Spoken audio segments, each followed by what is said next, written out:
Le lien qui aiguisa mon âme, Madame, Messieurs, c'est autour de ce thème que va tourner l'émission de ce soir, cette émission spéciale. Cette émission au cours de laquelle nous allons célébrer la femme africaine, parce que nous sommes le 31 juillet. Madame, Messieurs, c'est une dame, une africaine, digne de ce nom, qui va nous donner de la matière.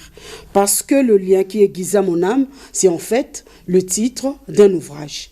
Un ouvrage autobiographique, un ouvrage dont les pages sont remplies d'une vie pleine d'expériences négatives, positives.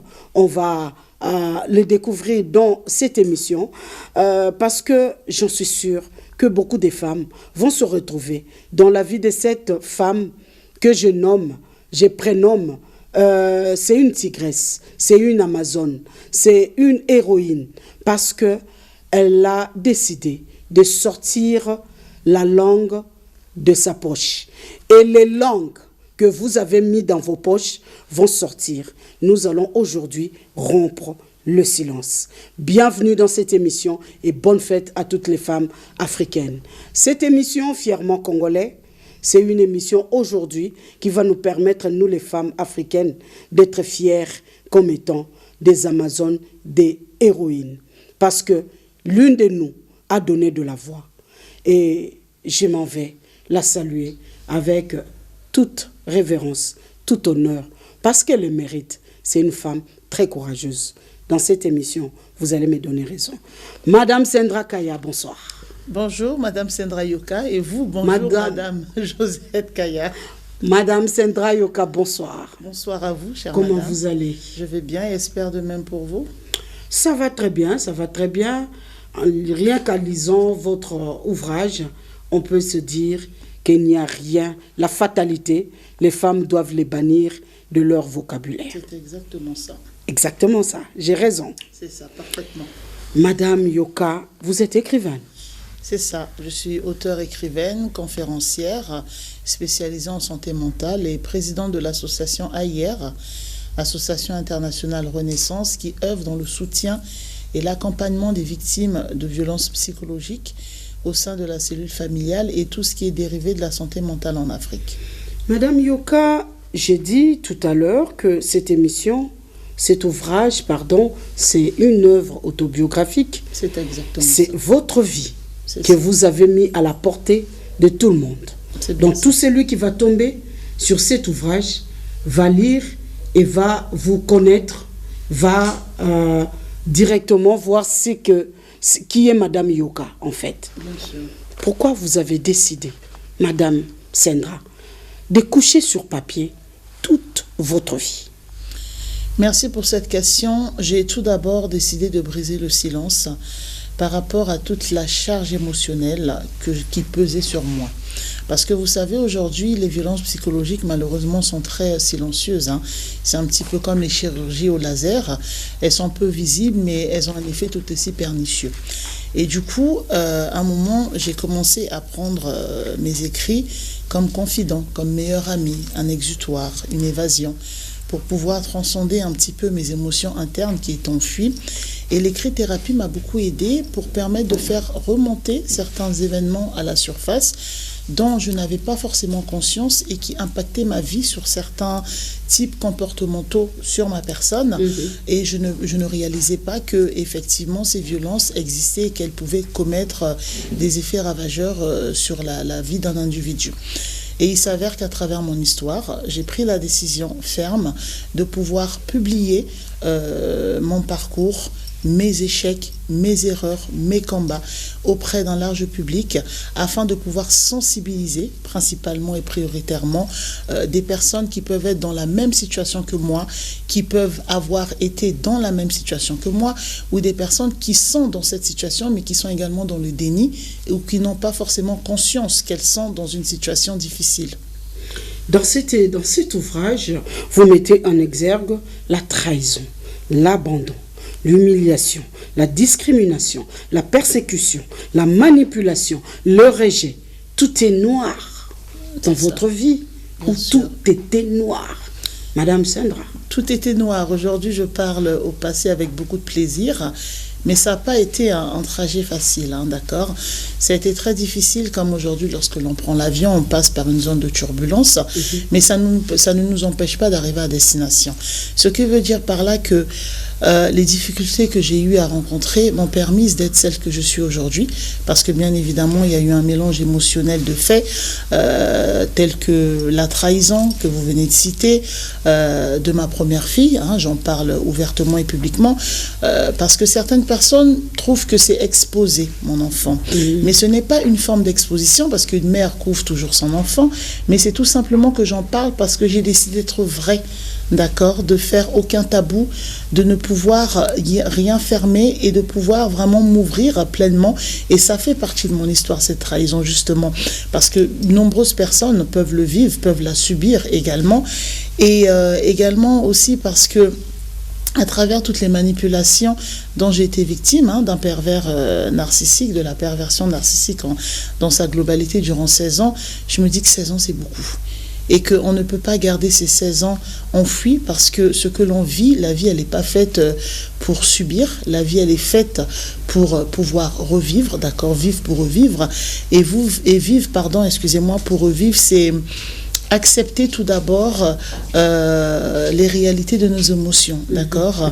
De ne pas nier nos souffrances, de ne pas nier nos peurs, de ne pas nier nos colères, parce que ce sont en fait de les accepter, en fait de les accueillir comme des étapes qui nous permettent de pouvoir avancer vers le chemin de la guérison. Et ça nous permet également de pouvoir reconnaître notre vulnérabilité, tout en faisant attention, bien évidemment, que cela ne devienne pas une faiblesse, d'accord, mais pour que nous puissions nous servir de ces éléments-là comme point de départ pour nous reconstruire et nous redéfinir, tout simplement. Et aujourd'hui, je suis très contente d'avoir pu faire cet ouvrage, malgré certaines menaces reçues de part et d'autre. Vous avez reçu des menaces. Pourquoi? De la part de qui? La famille? Oui, la famille et autres personnes qui n'ont pas apprécié le contenu de mon livre, qui n'ont pas apprécié l'audace dont j'ai eu à faire preuve, parce que il y a le père, il y a la mère, il y a une famille à laquelle j'appartiens, et il fallait que je puisse continuer à être dans le mutisme, d'accord, à pouvoir être dans des souffrances internes, et j'ai dit non. Parce que, stop, j'ai trop souffert. Et aujourd'hui, j'ai l'audace, oui, le courage. Je reconnais parfaitement et pleinement que ça ne va pas forcément plaire à tout le monde. Mais dans la vie, c'est un fait quotidien, d'accord? On ne peut pas plaire à tout le monde, d'accord? Et aujourd'hui, ce livre vise beaucoup plus, c'est pas dans un esprit de vengeance, d'accord, que j'ai eu à écrire cet ouvrage, mais comme je l'ai dit au préalable, c'est d'abord un exutoire pour moi, parce que j'ai pensé à mon bien-être mental, j'ai pensé à ma paix intérieure, qui m'a également permis de me rapprocher encore plus du Seigneur, pour pouvoir exceller, pour pouvoir excéder et avoir la force de pouvoir braver toutes ces influences qui viennent un peu de gauche et à droite. D'accord. Alors, nous allons permettre à tous ces téléspectateurs qui nous suivent, qui ne seront pas en mesure peut-être de lire cet ouvrage, mais puisque vous parlez de la sensibilisation par rapport à ce que vous avez vécu, ça veut dire que vous ne voulez pas que d'autres personnes puissent tomber dans cette situation, ou celles qui sont dans cette situation, comment en sortir. Alors, dites-nous comment vous avez passé votre enfance. Ça a commencé comment? Vous êtes né dans quel genre de famille? Quels sont les supplices que vous avez vécu, que vous avez enregistré dans votre vie, qui ont permis à ce que vous couchiez cela sur des pages de livres. D'accord. J'ai grandi dans une famille recomposée de 14 enfants. Je suis la 11e du côté de ma mère, donc la dernière. Non, la 11e, excusez-moi, du côté de mon père. Et la dernière, la 4e du côté de ma mère. Et depuis bébé, je n'ai pas grandi avec mon père. À l'époque, les parents, ils étaient séparés. Et je me retrouve à l'étranger, donc en France, à un âge très bas. Je devais avoir peut-être 1 année ou 2 ans. Et j'ai commencé à faire mon parcours scolaire, maternel et autres. Et à un moment donné, à l'âge adulte, la préadolescence, j'ai été un petit peu ballottée entre le Congo et la France pour des raisons diverses. Il fallait que je me rende au Congo familialement et revenir en France. Et ce qui fait que j'ai beaucoup plus grandi avec ma mère, d'accord, on va dire au préalable, mais je connais mon père. Je connais parfaitement mon père. Et j'arrive en 2006, à la fin de la séparation du père de mes 2 premiers enfants, que j'avais eu, ma première fille, je l'ai eue, j'étais encore sur le banc scolaire au lycée. Donc, je suis devenue mère très tôt. Et quand j'arrive au Congo, c'est la découverte du Congo dans toute sa globalité. Je découvre un nouvel environnement familial, je découvre un nouvel environnement de celui dans lequel j'étais habituée, en France, pardon. Et tout se passe bien parce qu'au début, avec la fille de notre mère, nous avions une relation très fusionnelle. Nous étions très proches et je résidais chez elle et tout se passait bien, sans l'ombre d'un doute. Quand vous dites la fille de votre mère, ça veut dire votre sœur, même père, même mère? Oui, c'est ça. Ok. Celle que je suis. Enfin, après, il y a un frère et moi, je suis... Après, le frère, c'est moi. Voilà. Et tout se passait bien pendant des années. Tout se passait bien tant que j'étais à sa botte. Tout se passait bien tant que j'étais dans la servitude. Tout se passait bien tant que j'étais limitée à être à ses côtés. Parce que ce n'était pas méchant ce qu'elle me faisait, d'accord? Mais avec du recul aujourd'hui et beaucoup de maturité et de sagesse qu'on acquiert au fur et à mesure des expériences, je me rends compte, excusez-moi l'expression, que c'était très sadique, d'accord? Parce que c'est une sœur que j'ai eue, mais ce n'est pas la sœur que je devais avoir, qui ne m'a pas encouragée sur le banc scolaire, qui ne m'a pas encouragée à pouvoir, peu importe le domaine, me lancer dans l'entrepreneuriat. Et je décide donc, du haut de mes 21 ans, à me lancer dans l'entrepreneuriat par mes petits moyens. Je rentre un petit peu dans le système congolais, de chercher un petit peu des marchés d'État, de chercher un petit peu... à faire diverses activités et je commence dans le secteur de la nuit.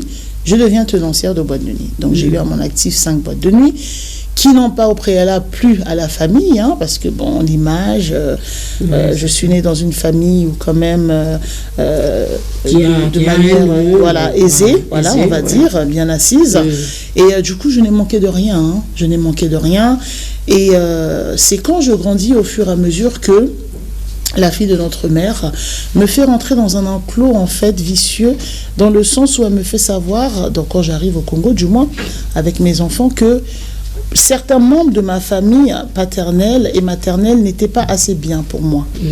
Mais elle ne le disait pas directement. Elle cherchait des petites formules, ça peut être des phrases du genre « Oui, mais tu sais qu'un tel, il est méchant, tu sais qu'un tel, il t'aime pas. Tu sais qu'il n'y a que moi, si je n'étais pas là. » On voulait vous apprivoiser. Voilà, c'est ça. Pour me pousser en fait à m'éloigner de ces personnes qui pouvaient être susceptibles de m'aider et de m'aimer sincèrement et être beaucoup plus proche d'elles afin qu'elles puissent avoir une meilleure emprise sur moi et bénéficier d'un meilleur chantage affectif. Voilà. Et tout cela relève des violences psychologiques dont je n'avais pas conscience. Et toutes ces choses-là, j'ai commencé à les comprendre en écrivant ce livre. J'ai commencé à réaliser que non, ce n'est pas normal. J'ai commencé à voir beaucoup de choses à travers d'autres documentaires, à travers les formations que j'ai eu à faire, notamment dans la communication, notamment aussi en psychologie et pour devenir conférencière agréée. Et j'ai découvert beaucoup de choses. Je me suis dit, ah oui, donc c'est moi. Ah mais donc j'ai vécu ça. Ah d'accord. Donc tout a commencé à se dessiner comme un film. Ok. Alors là, parce que je vous suis religieusement, vous avez dit avant là, c'était pas méchant de sa part. Vous considérez ça comme étant normal. Bon, elle veut me protéger de ces gens-là, des autres là qui ne sont pas peut-être, qui m'aiment pas trop. Alors, et elle vous a poussé jusqu'où? Quand vous dites que vous avez tenu 5 boîtes de nuit, tenancière de 5 boîtes de nuit, tout ça, ça n'a pas plu à la famille.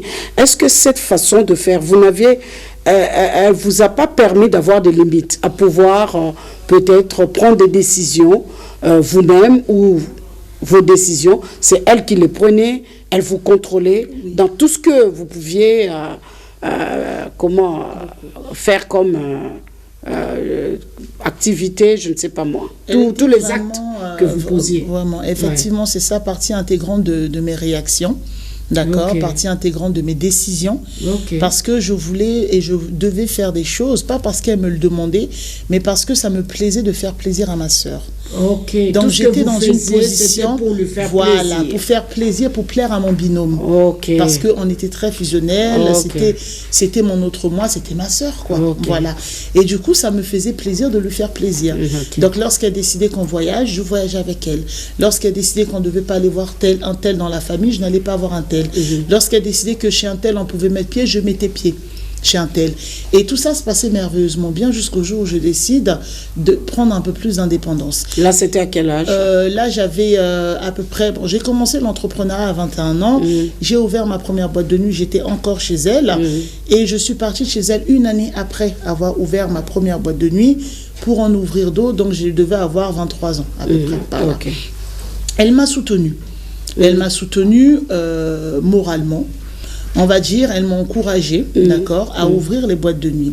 Mais vous allez découvrir là où c'est un petit peu vicieux, parce que elle m'a toujours dit que telle personne n'est pas content, que notre père est fâché par rapport à ton commerce, mais tu es une grande fille, tu as le droit de décider, tu ne dois pas prendre en compte ce qu'il te dit.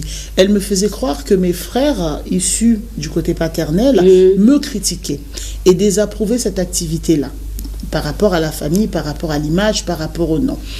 Mais elle ne m'encourageait pas financièrement. D'accord. Okay. Donc, ce qui fait que j'allais chercher un puits de la manière dont je pouvais. J'ai aidé certaines personnes, en fait, à gérer certains dossiers, moyennant en pourcentage. Et vous savez, hein, l'être humain, avant d'avoir obtenu son dû, il y a des belles paroles. Et après, les personnes deviennent glissantes. Donc, il fallait que je puisse aller à la poursuite de ces personnes. Que j'ai eu même... excusez-moi, j'en suis plus fière aujourd'hui, mais je ne peux que dire la vérité, que j'ai eu même à faire enfermer parce que ces personnes me devaient de l'argent en pensant à mes enfants, en pensant à moi. Mais elles me laissaient faire. Donc pour moi, c'était une forme de soutien. Mais ce qui se passe en fait, c'est que elle, derrière ça, quand j'allais dans les commissariats, vu qu'il y avait des échanges, il y avait les familles des personnes que je faisais enfermer, il y avait des disputes, elle se servait de ça pour aller valiponder en mon nom, que regardez ce qu'elle a fait, regardez, elle s'expose, regarde. Et moi, je ne l'ai pas su. Et ça, je le découvre plus de 10 ans après, lors d'un événement que je précise dans mon livre, familial, où on se retrouve tous en janvier. Et je suis tellement excédée parce que je découvre que ma fille se trouve en Afrique sans que je sache. Je pensais que ma fille est en France, donc je retrouve ma fille au Congo-Brazzaville. Je retrouve ma fille dans des positions un petit peu et des milieux, dans un environnement qui est inadéquat pour une enfant de son âge, qui est totalement contraire à l'éducation que j'ai apportée à mes enfants. Et je m'énerve. Donc je parle, et il y a une personne qui m'enregistre, qui publie les audios sur les réseaux sociaux. Et regardez la magie de l'histoire, c'est que les personnes qui savaient que j'étais proche avec ma sœur entendent les audios. Les personnes qui sont hautement placées dans notre pays me convoquent chez elles. Qu'est-ce qui se passe? Pourquoi avec ta sœur? J'explique. Et c'est là où maintenant le mur s'effondre, parce qu'on me dit « Ah, mais c'est bizarre parce que nous, on t'a toujours pris pour une folle. » J'ai dit pour une folle, comment? Mais oui, parce qu'elle nous a fait savoir à l'époque où tu vivais chez elle, elle venait nous demander de l'argent parce qu'elle t'élevait tes enfants et toi, et pour payer tes soins en psychiatrie. Oh non! Non, je vous assure. Hein. Et je dis psychiatrie, quelle année, quel établissement, j'ai pas souvenir. Je me suis dit, bon, peut-être un trauma très violent où mon cerveau a fait peut-être un tilt, un blocage, mais j'ai pas le souvenir. Et ils me disent, oui, mais tu étais une droguée. Tu te droguais, donc voilà pourquoi on comprenait tes réactions dans les commissariats. Et c'est pas une personne qui me le dit, hein, c'est 2, 3, et c'est là où je découvre en fait la supercherie. Ok. Et ce qui se passe, c'est qu'à l'époque où elle faisait véhiculer cette rumeur me concernant, nous étions très proches, comme les 5 doigts de la main. Et je découvre cela, comme je viens de le dire à l'instant, des années après, je tombe des nues. Je tombe des nues parce qu'au final, ce n'était pas les enfants de mon père, mes frères, ce n'étaient pas les autres membres de la famille les mauvais, les bourreaux, mais c'était bien elle. Et elle s'était assurée de tout barricader pour avoir une meilleure emprise sur moi. Pourquoi, selon vous, elle faisait ça? Elle est animée, c'est une femme qui était à la recherche d'un amour, il voulait qu'on puisse reconnaître qu'elle donne aussi des ordres. Est-ce qu'elle voulait pourquoi elle a fait ça et pourquoi sur vous? Est-ce que vous êtes la seule personne à avoir subi ces traitements ou c'est sa nature? Vous savez, vous avez des personnes dans la vie qui prennent plaisir à faire du mal aux autres, naturellement, malheureusement. Vous avez des personnes, peu importe le lien familial, peu importe la proximité émotionnelle, qui prennent plaisir, c'est du vampirisme émotionnel, d'accord, à pouvoir en fait vivre à travers la méchanceté qu'elles imposent à l'autre. Et le fait de savoir qu'elles ont une forme d'emprise sur autrui leur donne à elles de l'importance, de la valorisation.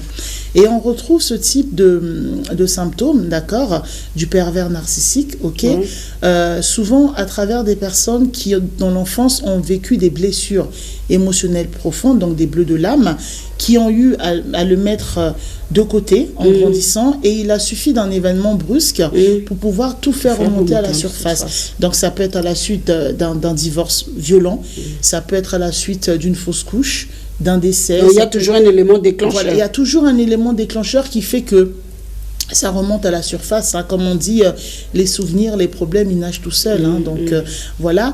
Et du coup, ce qui a permis qu'elle puisse avoir cette emprise sur moi, c'est parce que j'étais un petit peu, comment on peut dire ça, elle avait réussi à brosser ce tableau sombre en faisant de moi le vilain petit canard de la famille. Elle avait réussi à brosser ce tableau sombre parce que les actes que je posais inconsciemment dans ma jeunesse, dans l'ignorance, dans l'insouciance, elle se servait de ça pour aller voir notre père, il y a ça, pour aller voir un tel, il y a ça, pour voilà. Et c'est comme ça qu'elle vivait. Et pourquoi elle va le faire, je ne pourrais pas vous dire à 100% pourquoi, parce que je n'ai pas le même cœur qu'elle.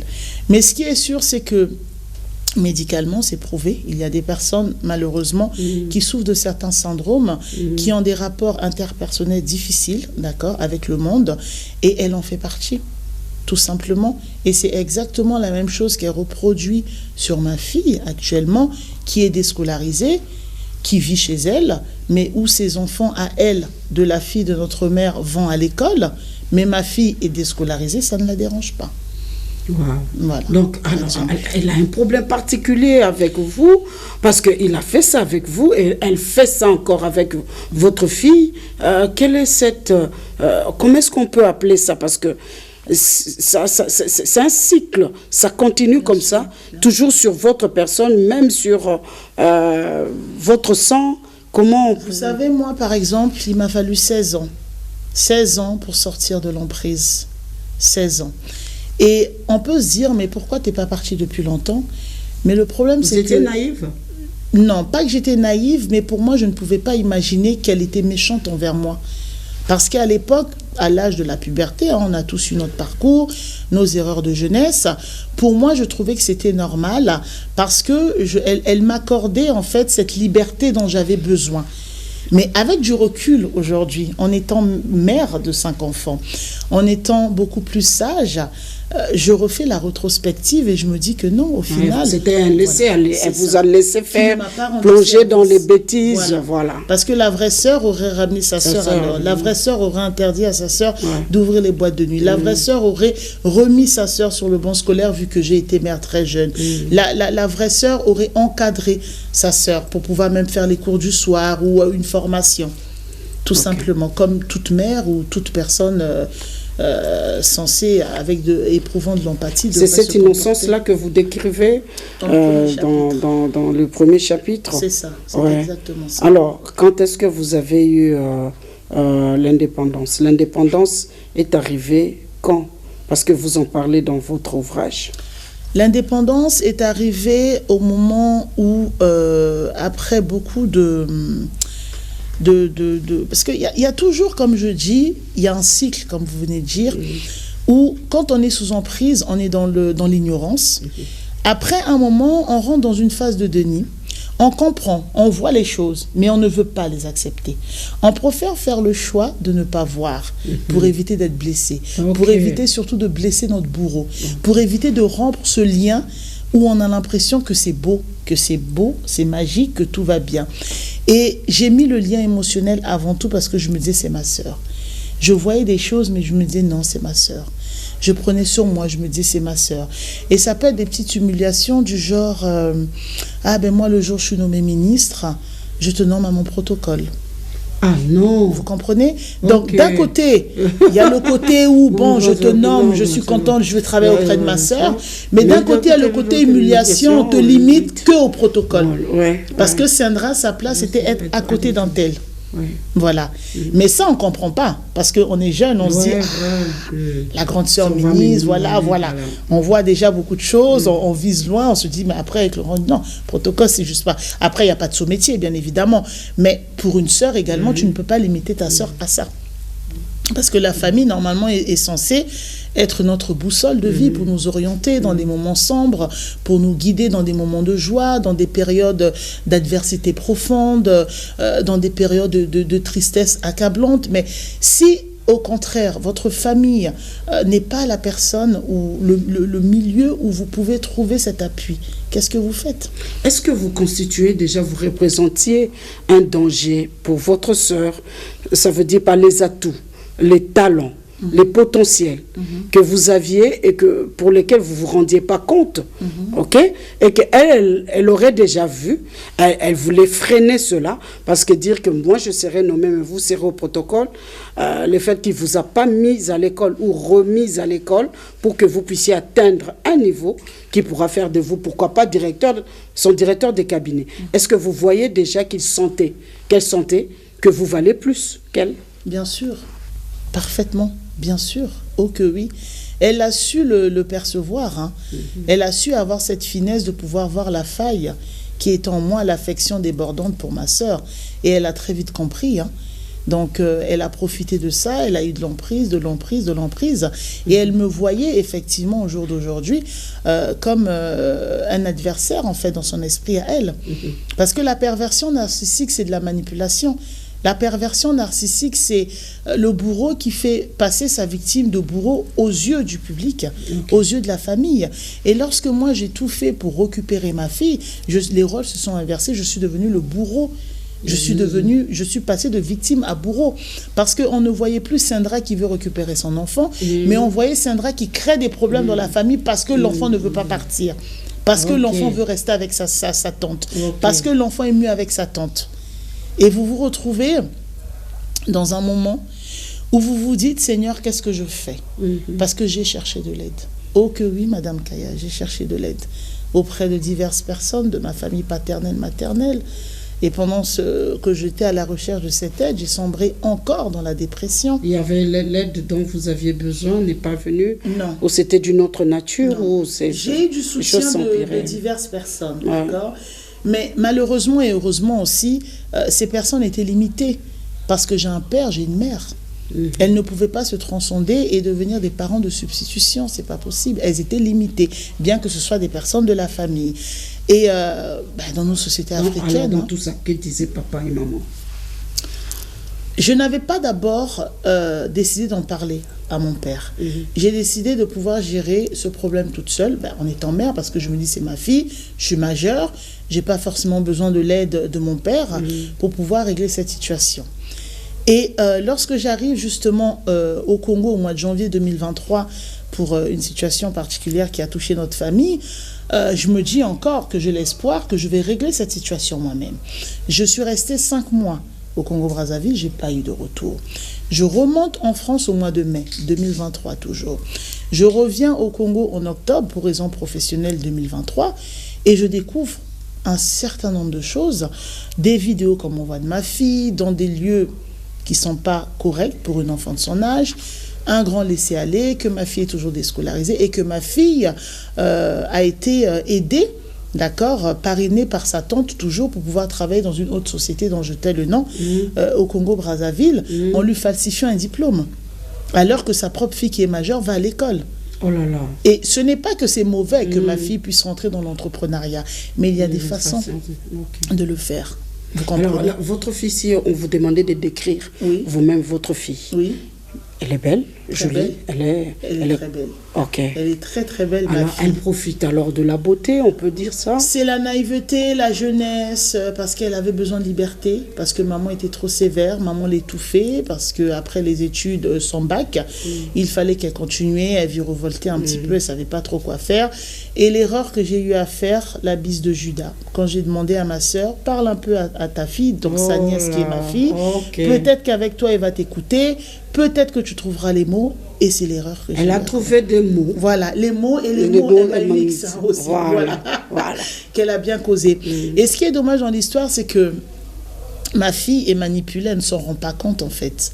Parce que c'est vrai qu'il y a l'amour entre elles, je ne peux pas interdire cette bienveillance, qu'il y a un lien entre tante et nièce.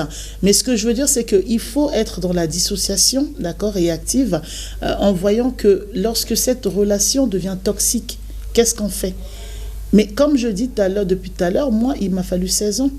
Donc j'espère bien pour ma fille qu'il ne lui faudra pas autant d'années lorsqu'elle va réaliser, parce que une année tu es déscolarisé, 2 années, 3 ans, 4 ans, les années passent vite. Les mêmes causes produisent les mêmes effets. Avez-vous peur que votre fille se retrouve dans la même situation? Oui, en tant que mère. Parce qu'au-delà de tout, c'est mon enfant. Et la détester, ce serait me détester moi. Je ne peux pas détester ma fille parce que je l'ai portée 9 mois. J'ai eu 13 heures de contraction. C'est elle qui a fait que je devienne mère aujourd'hui. C'est mon bébé, c'est ma fille. Alors, est-ce qu'il vous est arrivé d'avoir une conversation franche, tête à tête, avec votre fille? Elle a quel âge aujourd'hui? Elle va avoir 21 ans en août. 21 ans et tout contact est rompu. J'ai aucun contact avec ma fille, donc je ne peux pas. Il y a eu des personnes interposées de la famille qui ont essayé de l'appeler, de lui parler, mais elle ne voulait pas. Parce que je me dis qu'elle est dans sa bulle euphorique, elle est avec tata un tel, les voyages, bon, ça va, ça se passe bien. Elle dort, on lui laisse tout faire, un petit peu l'oisiveté, la vie un petit peu paresseuse d'une enfant de son âge. Si elle veut sortir en boîte de nuit, elle sort. Elle vit sa jeunesse. Mais ça va s'arrêter à un moment. Tout est entre les mains du Seigneur. Ok. Chapitre 5, tomber, s'accrocher, se relever. Vous êtes tombé, vous vous êtes accroché et vous vous êtes relevé.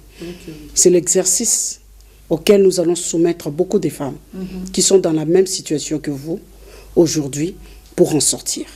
Alors, quelle est la recette magique? Parce que vous étiez déjà tombé, mais vous êtes accroché. Pourquoi? Qu'est-ce qui a fait que vous puissiez vous accrocher? Et comment vous avez fait pour vous relever? Ce qui a fait que je puisse m'accrocher, c'est mon amour pour moi-même au-delà de tout. Parce que je m'aime, j'aime les gens, mais je m'aime. Et il n'y a pas une personne qui m'aimera plus que moi. Et j'ai d'autres enfants que j'aime également. Et il y a des personnes qui m'aiment aussi sincèrement également, que je ne peux pas et que je ne dois pas décevoir. Après, il n'y a pas de formule magique, on ne peut pas être parfait sur tous les angles, mais on essaye quand même d'aspirer et d'inspirer d'autres personnes. Mais ce qui est sûr, c'est que lorsque l'on tombe et qu'on se relève, c'est une très bonne chose au préalable, mais et qu'on se relève, qu'est-ce qu'on fait après s'être relevé? Est-ce qu'on reste debout? Est-ce que on décide de reculer, de rester dans la victimisation? Ou est-ce qu'on décide d'avancer, de briser ce mur de Jéricho, d'avancer, ou d'aller de gauche à droite en cherchant de l'aide et en faisant n'importe quoi? Non, on avance. Se relever, oui, parce que, comme je l'ai dit, se relever de multiples dépressions, se relever de multiples tentatives de suicide, se relever du sentiment de solitude, se relever du sentiment de rejet, d'abandon surtout. C'est ce sentiment-là que j'ai beaucoup et fortement ressenti. En moi, vous êtes senti abandonné. Vous étiez seul. Lorsque j'ai cherché de l'aide. Ouais. Et on avait déjà une sorte de cliché sur vous. C'est ça. En fait, c'est ma réputation qui a priorisé. Qui précédait. Voilà. Qui précédait, qui priorisait sur ma personne. On ne voyait pas Sandra la mère, la personne qui a le droit d'avoir un cœur, qui peut avoir ses souffrances, mais on voyait Sandra la rebelle, on voyait Sandra qui crée des problèmes. Et même si je suis rebelle, même si je crée des problèmes, est-ce que c'est pour cela que même une folle, d'accord, prenons l'exemple, qui connaît la maternité, aura le droit de ne pas avoir le droit d'être mère parce qu'elle est folle? Non. Sans pour autant vous couper la parole, ici, quand j'étais encore étudiante à l'IFASIC, à l'ISTI à l'époque, il y avait une folle qui avait attrapé une grossesse. D'accord. Alors, on l'a suivie. La folle, là, lorsqu'elle l'a mise au monde, j'étais là parce que c'était mon chemin D'accord. pour aller chercher le transport. On a voulu lui ravir l'enfant, le bébé. La folle a refusé. Alors, je me rappelle, il y avait un médecin qui était là, qui a dit, on va composer avec elle. Vous lui laissez son bébé, mais nous allons l'accompagner. Voilà. Laissez-lui son bébé. Alors, ça nous a frappé. On dit, mais pourquoi on lui a pas arraché l'enfant? La folle s'est accrochée à son bébé. L'instant. Donc, pour vous dire, c'est vrai, quand vous dites même une folle, on peut lui laisser cette liberté-là de pouvoir décider par rapport à la maternité au bébé qu'elle vient de mettre au monde. Mais est-ce que aujourd'hui vous vous posez la question, c'est que votre fille pense de vous, c'est que comment elle vous présente, il vous arrive d'imaginer comment est-ce que ma fille parle de moi, qu'est-ce qu'elle dit de moi à ses amis? Est-ce que vous avez déjà même reçu des échos? Au début, j'étais très attente d'informations. Parce que les gens, quand vraiment, comme on dit, quand le fer est chaud, hein, elle a fait ça, on m'envoie des vidéos, on l'a vu dans tel endroit. Mais après, j'ai stoppé tout ça. Et j'ai demandé à ces personnes d'arrêter parce que ça m'épuisait. Ça m'épuisait moralement. Vous vous rendez compte, vous voyez votre enfant à travers un écran de téléphone, d'accord? Mais lorsque je suis rentrée dans ma phase de détachement, vous allez peut-être me trouver dur dans ce que je veux dire, mais j'aime ma fille, d'accord? Mais je m'aime. Ce qui veut dire que je ne peux plus être dans le cycle où je vais me poser la question de chercher à savoir qu'est-ce qu'elle pense de moi, qu'est-ce qu'elle dit de moi, dans quel état elle se trouve. Mais je veux plutôt chercher à comprendre comment je peux aider telle ou telle personne qui vient vers moi pour avoir besoin de mon aide. Comment je peux m'aider moi-même pour être une mère exemplaire pour les 4 autres enfants qui vivent avec moi. Comment je vais devenir cette femme pour un époux futur? Comment je vais devenir cette présidente d'association qui arrive à concilier vie familiale et vie professionnelle? Et toutes ces questions me oui, voilà, tarotent tellement que j'ai pas le temps. Mais c'est pas par méchanceté, hein, non. Mais j'ai pas le temps. Alors, quand vous dites ça, vous lui donnez aussi le temps de pouvoir se ressaisir aussi, parce que vous osez, vous croyez en ça. J'y crois, mais je n'espère pas toute une vie. Parce que vous savez, la vie, elle est faite de cycles. D'accord? Lorsque l'on prend un bus, il va être plein, bondé. Il y a des personnes qui descendront au premier arrêt, d'autres qui vont descendre au deuxième, ainsi de suite. Et vous allez vous retrouver parfois avec 2-3 personnes à 2-3 arrêts avant le terminus. Et au terminus, vous vous retrouvez seul. Donc, ce qui veut dire aujourd'hui, quelle que soit la personne qui entache votre vie. C'est peut-être dur, hein, ce que je veux dire.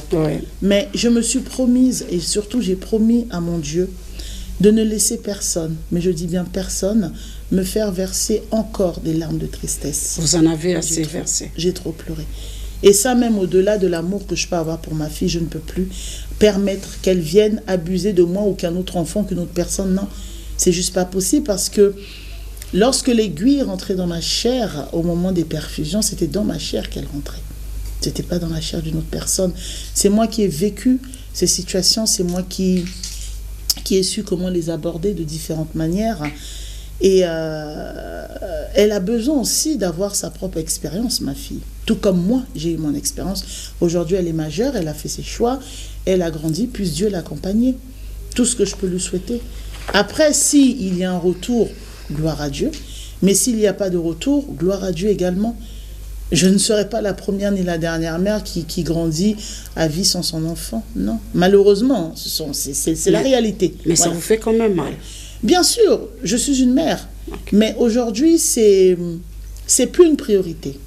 On va dire. Voilà. C'est plus une priorité pour moi. J'ai une fille, je me mets à votre place. Voilà. Alors, je sais que vous le dites aisément, mais c'était pas facile. C'était pas facile. Alors, quelle est la place de Dieu? Parce que vous citez tout le temps Dieu.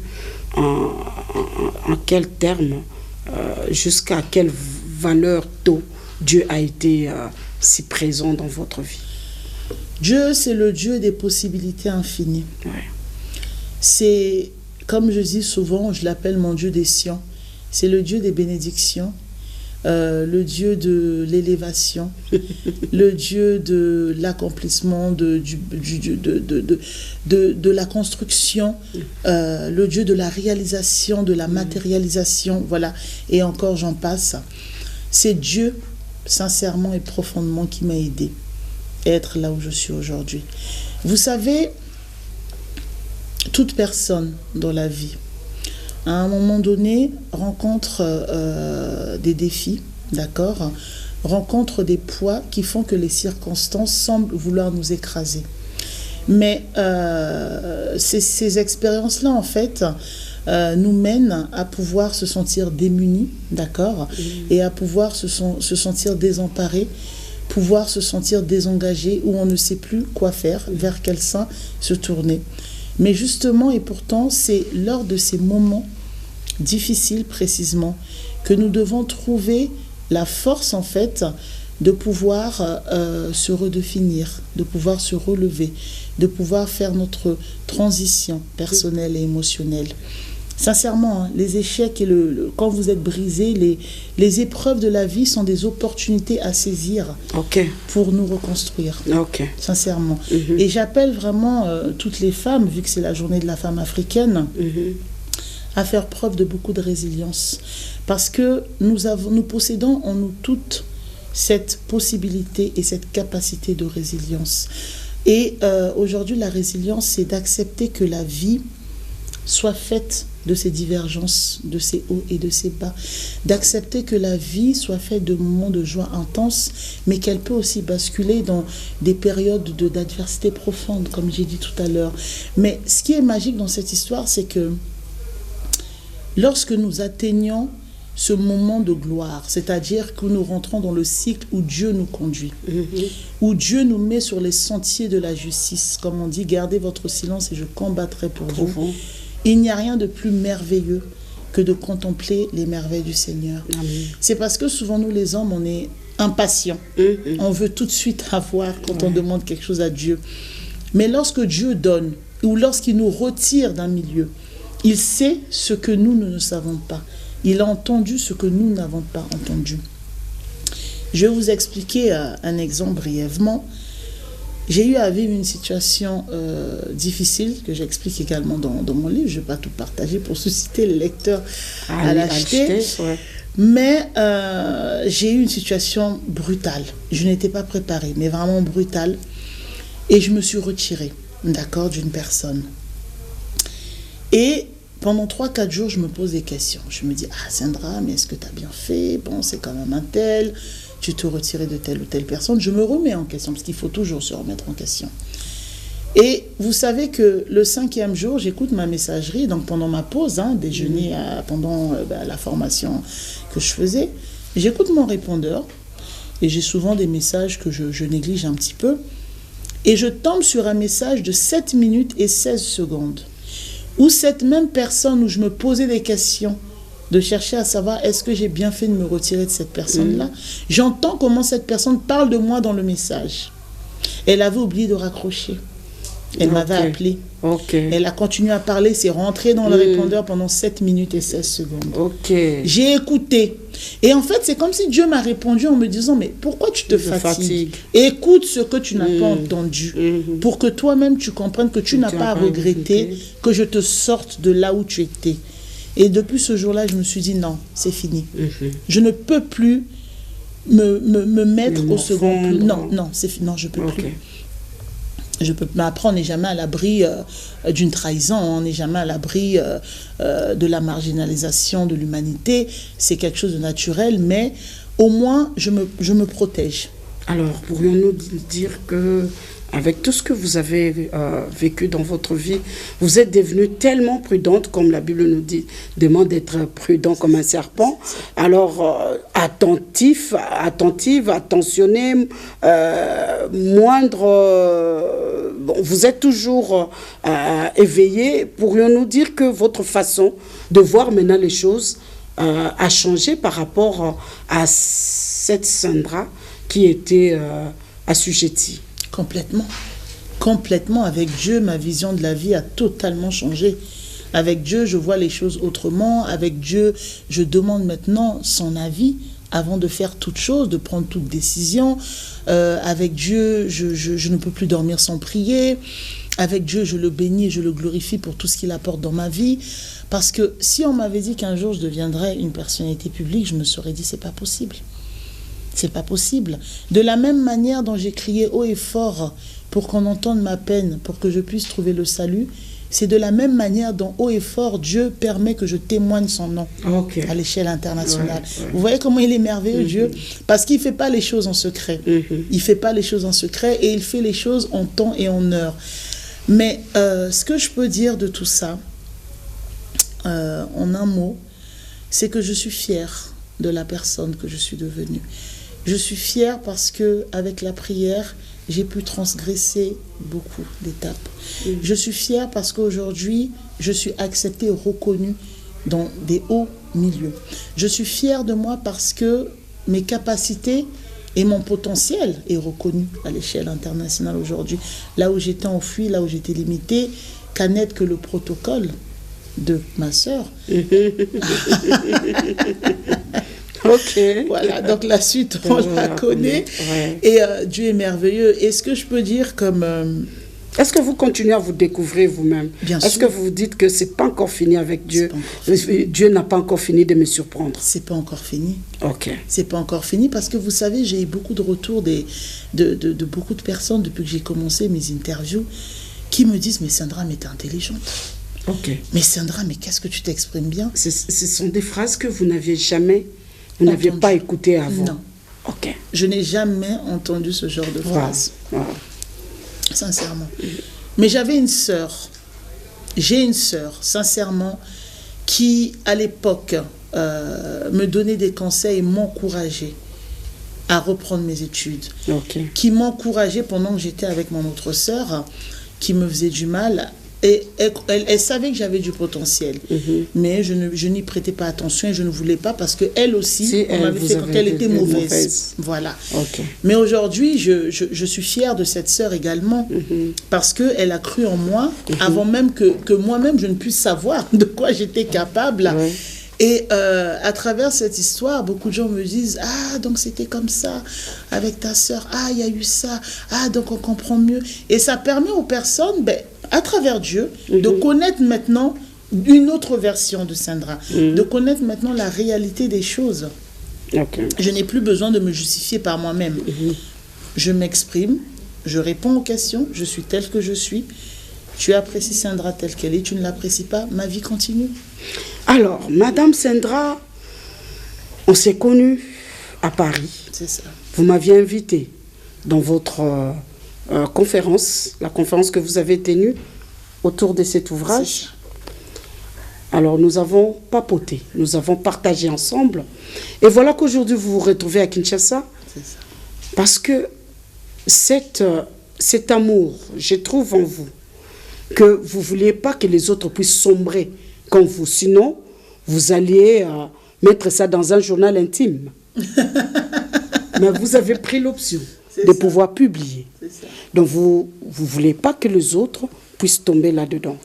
Vous êtes venu vous entretenir avec les personnels de la RTNC2 parce que nous les voulions sur la santé mentale, sur montrer la dangerosité des stress qui ne permettent pas assez que la personne soit productive. Alors, quand vous n'êtes pas productif dans une société, vous êtes, entre guillemets, inutile. Vous êtes une personne de trop. Nous allons suivre l'extrait de la conférence que vous avez tenue au studio de la RTNC2, studio Lutu Mabangu, devant, en tout cas, une pactelle des gens, des hommes et des femmes. Et nous allons retourner pour que vous puissiez nous donner vos impressions. Comment avez-vous trouvé votre public? Avec la réalisation, montrez-nous cet extrait. Comme on dit, vous savez, dans la vie, seul on va plus vite, mais ensemble on va plus loin. D'accord? Et on dit aussi dans la vie que le jeune il marche plus vite, d'accord? Mais l'ancien, il connaît la route.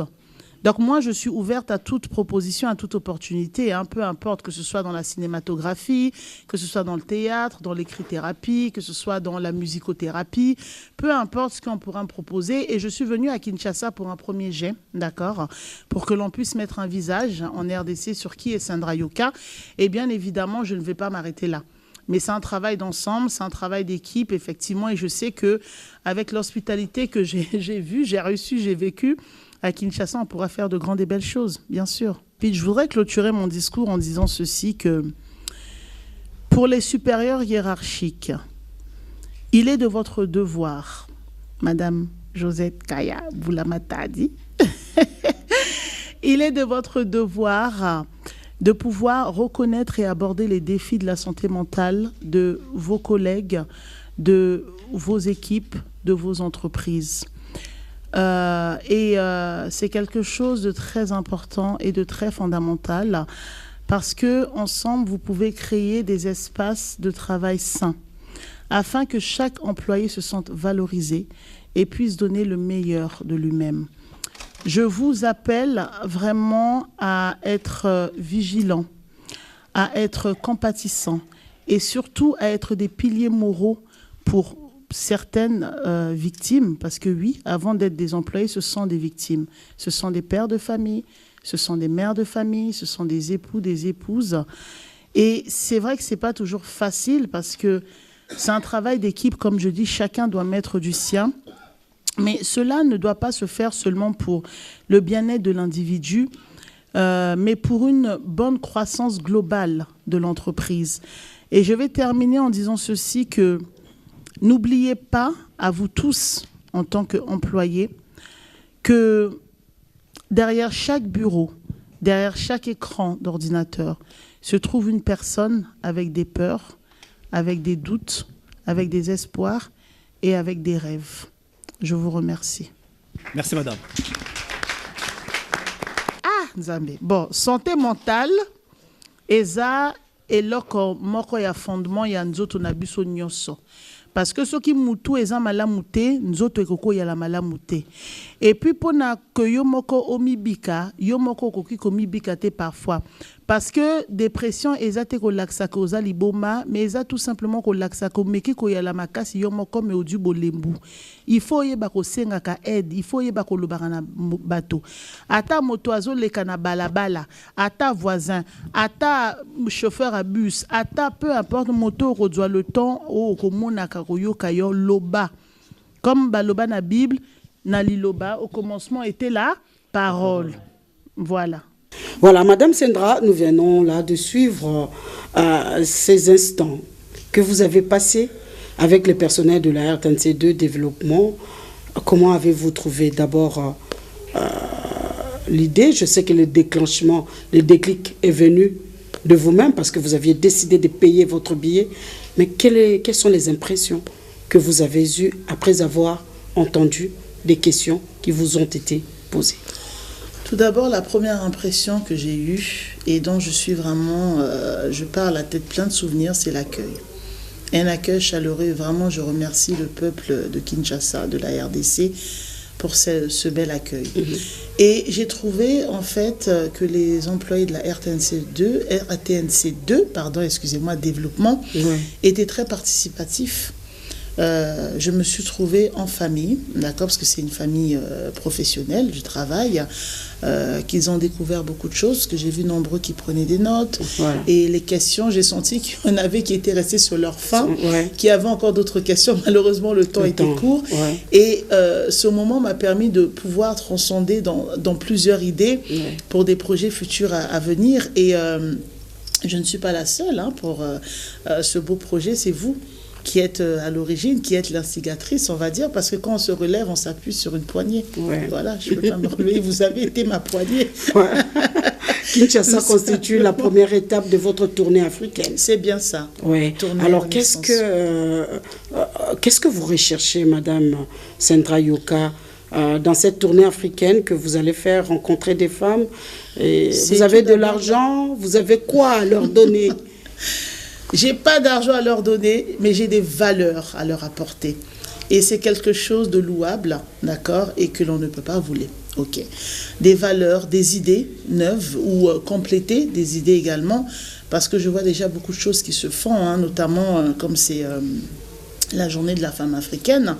Je profite de faire un petit peu le constat que j'ai remarqué sur Kinshasa. Ouais. En général, d'abord, aujourd'hui, le monde, la femme africaine, je suis très fière parce que la perception est autre. Ok. À l'époque, les mamans africaines, c'était très stéréotypé à la maison, s'occuper des enfants, faire la cuisine, même si le bon scolaire, vous pouvez vous arrêter en CM1, 5e, ne pas lire, ne pas écrire, être analphabète ou illettré, c'était pas un impact ou un handicap au sein du couple. Mais aujourd'hui, la femme africaine joue un rôle crucial et multifacette dans la société. Aujourd'hui, la femme africaine inspire de nombreuses personnes. Aujourd'hui, la femme africaine crée des changements significatifs à travers le monde, dont la résilience. Et on peut parler de 3 facteurs, hein, par exemple sur le plan économique, d'accord, sa participation sur l'agroalimentaire, d'accord, et également les économies informelles. On peut parler également aussi sur le plan éducatif, hein, la femme active éduque et elle est transmetteuse d'éducation, d'accord, de connaissances également, et surtout le leadership féminin est en train de prendre de l'ampleur, tout simplement parce que la femme africaine est dans la croissance de la politique et dans la croissance de la gouvernance. Et je suis vraiment très flattée de constater en RDC qu'il y ait des femmes qui sont à la haute, excusez-moi, qui sont placées à des postes de responsabilité. Voilà, de haute responsabilité. Nous avons une première ministre. Oui, hein? C'est ça, Madame Judith Toukoula. Souminoua Toulouka. Toulouka, excusez-moi, autant pour moi. Ouais. Nous avons aussi la ministre du genre, et nous avons aussi Madame Josette Kaya, Boula Matadi, quand même, en face de moi. Et ça fait tout autant plaisir d'avoir des icônes inspirantes. Pourquoi? C'est vrai que ce sont des icônes, bien évidemment, quand on parle de Michelle Obama, on parle d'Oprah Winfrey, mais pourquoi ne pas d'abord commencer par nous-mêmes, l'Afrique? Pourquoi ne pas d'abord commencer par notre continent? Et je suis fière d'être cette femme aujourd'hui, je suis fière d'autant plus d'être cette femme africaine. Et je suis sincèrement fière de me trouver en face de vous aujourd'hui pour cette émission. Et j'espère vraiment qu'elle permettra d'inspirer de nombreuses personnes, peu importe les générations confondues. Et le message que je peux faire passer, c'est vraiment à toutes les femmes aujourd'hui que nous puissions être ces plafonds de verre. Car nous sommes des phénix. D'accord.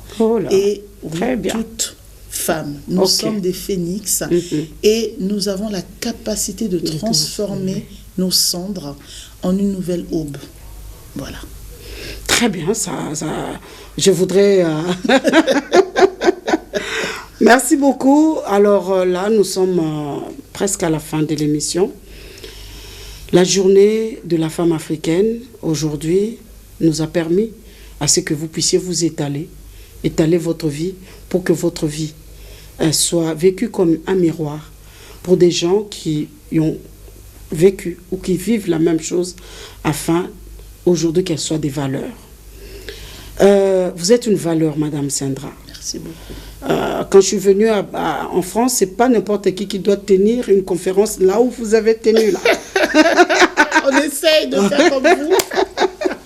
C'est pas n'importe qui. Alors aujourd'hui, Madame Sandra, pour terminer, quelles sont les relations que vous entretenez avec l'homme ou la femme, avec l'être semblable? D'accord. Ouais.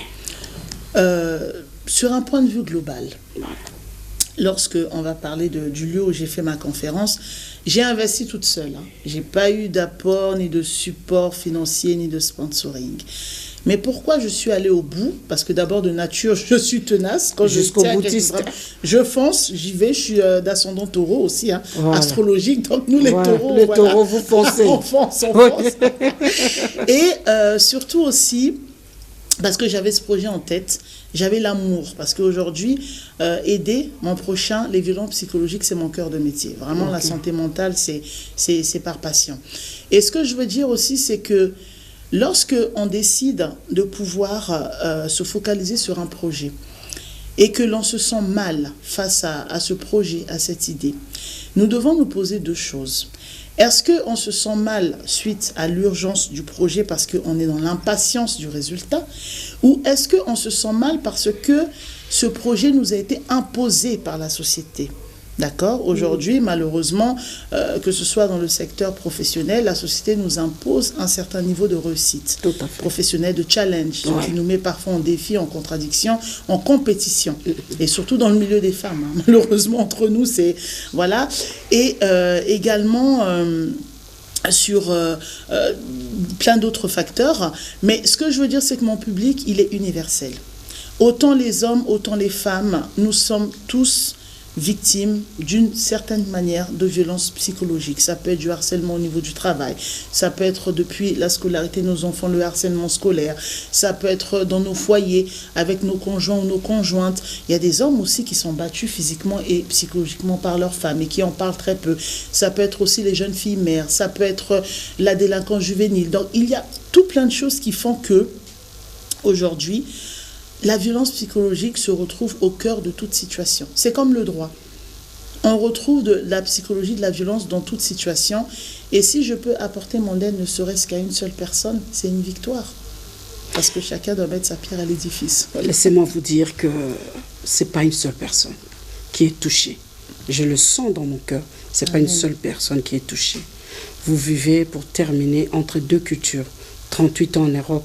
Madame Sandra Yoka reste une Africaine authentique? Oui, une Africaine avec un petit peu de côté européanisé, un peu, mais on reste africaine, oui. D'accord. On termine par cette prière qui va aider beaucoup de femmes. Parce que le jour où on a prié ensemble, j'ai senti que vous avez quelque chose de Dieu. Alors j'aimerais aussi faire profiter toutes les femmes, tous les hommes, parce que vous avez fait allusion aux hommes aussi, qui sont violentés. Il y a des enfants qui ne savent pas à quel sens se vouer. Alors si Madame Sandra peut donner un message d'espoir, grâce au support, grâce au Dieu que vous êtes accroché à ce Dieu-là qui vous a permis, qui vous a sorti de cette situation, donnez aussi l'occasion à ces gens-là de pouvoir s'en sortir. Allez-y, faites parler votre cœur, faites parler votre esprit, faites parler l'onction que Dieu a déversée sur vous. Je remercie l'Éternel d'avoir permis ce moment riche et enrichissant. Et j'ose profondément espérer, par l'autorité qui m'est conférée par le Saint-Père, que cette émission a eu à toucher une multitude de personnes, papa. Et que des personnes se sont senties restaurées à travers cet échange que nous venons d'avoir. Je bénis, Seigneur Jésus-Christ, ta fille, Josette Kaya Boulamatadi. Et je bénis également ta fille, Sandra Yoka, pour la possibilité que tu as mis, que nous puissions nous retrouver ici. Parce que nous n'avons rien de plus que ceux qui sont dans les hôpitaux. Nous n'avons rien de plus que ceux qui sont à la morgue. Mais toi, tu as permis que nous puissions être ici, parler, se retrouver autour de ton nom pour sauver des vies. Amen. Que toutes les personnes qui étaient dépéries émotionnellement, avant d'allumer l'écran de cette télé, puissent sortir de là avec plein d'espoir et de renaissance spirituelle. Parce que la connexion spirituelle, c'est de permettre des élévations essentielles au bien-être mental sur la vie d'un individu et de pouvoir trouver sa guidance pour sa paix intérieure. Amen. Amen. Amen. Amen. No comment. Merci beaucoup d'avoir suivi cette émission. Bonne journée, bonne fête à toutes les femmes africaines. Merci. Bonne fête à vous, toutes les femmes Madame Sandra Yoka. Merci. Et bon retour. Merci beaucoup. En France, Merci on beaucoup. se retrouvera encore. Certainement. Certainement, vous allez encore revenir. Oui, c'est le souhait de... que Dieu ferait que vous m'appelez. Ah, maman Sandra, il y a tel, il faut venir. Ah, maman, oui. Toujours avec la même promptitude. Toujours. Je dis, maman Josette, j'arrive. J'arrive. Merci beaucoup. Merci à l'équipe technique d'avoir assuré, en tout cas, la diffusion de cette émission, la réalisation, la production. On se retrouve au prochain numéro, sûrement avec un autre thème. En attendant, merci de réagir, de nous écrire. Je vais les faire parvenir à Madame Sandra Yoka. Et sûrement, quand elle va revenir encore, elle va étancher votre soif. Au revoir.